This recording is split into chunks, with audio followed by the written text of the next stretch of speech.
Kentucky was admitted to the Union in 1792, our nation's 15th state. Obviously, a lot of history in the Commonwealth, including right here at a wonderful museum in Barron County. The South Central Kentucky Cultural Center opened in the fall of 2001 in this location. It started out in several locations around the square in a much smaller version.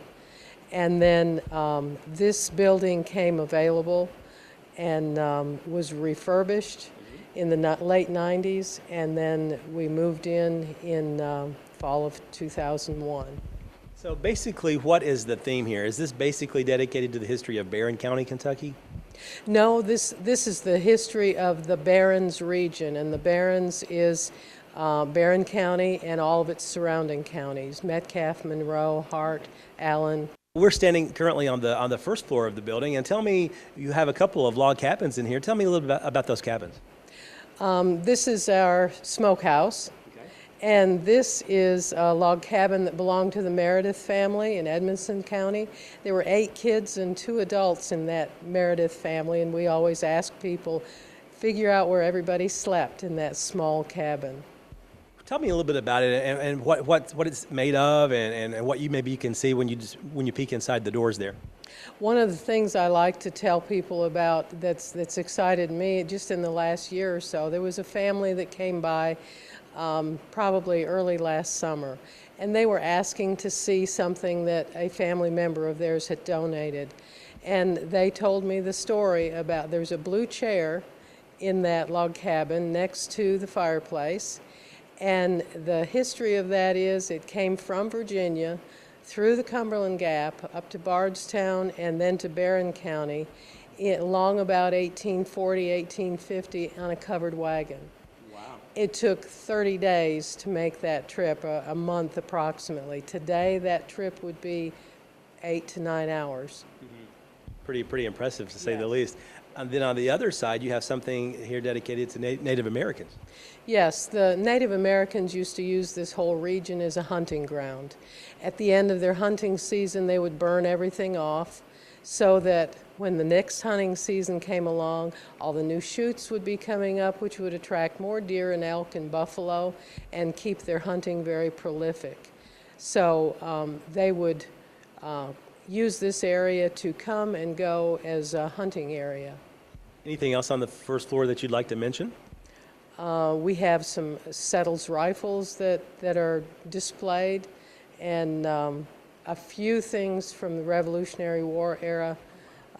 Not very much, but a few things. Okay. And we have blacksmith behind the log cabin. Blacksmiths were very important people at the time. Most people know that they made horseshoes and shoed horses, but they also made things for the cook in the kitchen of the log cabins. They also made things for wagons. They made things for the farm, the plows, lots of things that they made. So they were very important people at the time. Most certainly. Also, of course, we had mentioned this is the first floor of the museum, but also you have a second floor. And what are some of the main things that people like seeing up there?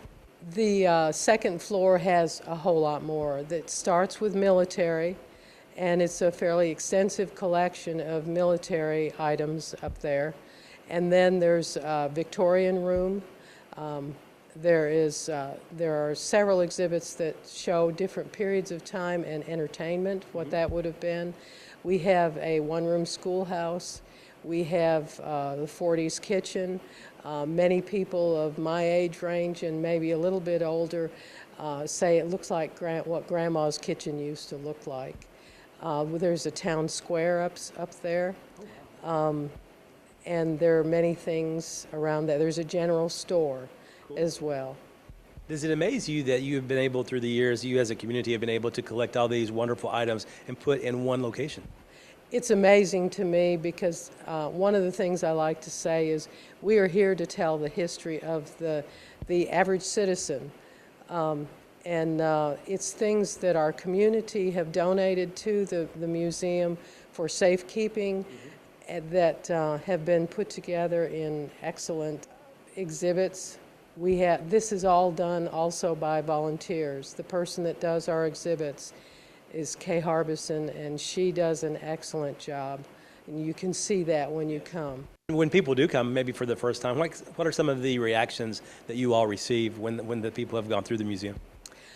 They're amazed that a small town has a museum this size and of this quality. The detail, the artifacts that we have, they're just amazed. Do you guys have any, any future goals for the museum? Are you happy with the way things are right now, or do you have maybe any future goals that you would maybe like to achieve somewhere down the line here? We are always working on the museum. When we opened, most of this floor was complete, and there were just a few exhibits upstairs. Today, we are finishing up a clothing store exhibit, and then we have just space for 2 more exhibits that we hope to get finished this year. And then we will be looking to the 3rd floor to begin exhibits on the 3rd floor. If you would like to visit the South Central Kentucky Cultural Center, the address is 200 West Water Street in Glasgow. They're open Monday through Friday from 9 a.m. until 4 p.m. and on Saturdays from 9 a.m. until 2 p.m. There is no admission charge, but donations are welcome. Reporting from Barron County, Kentucky, Barry Hyatt, NCTV.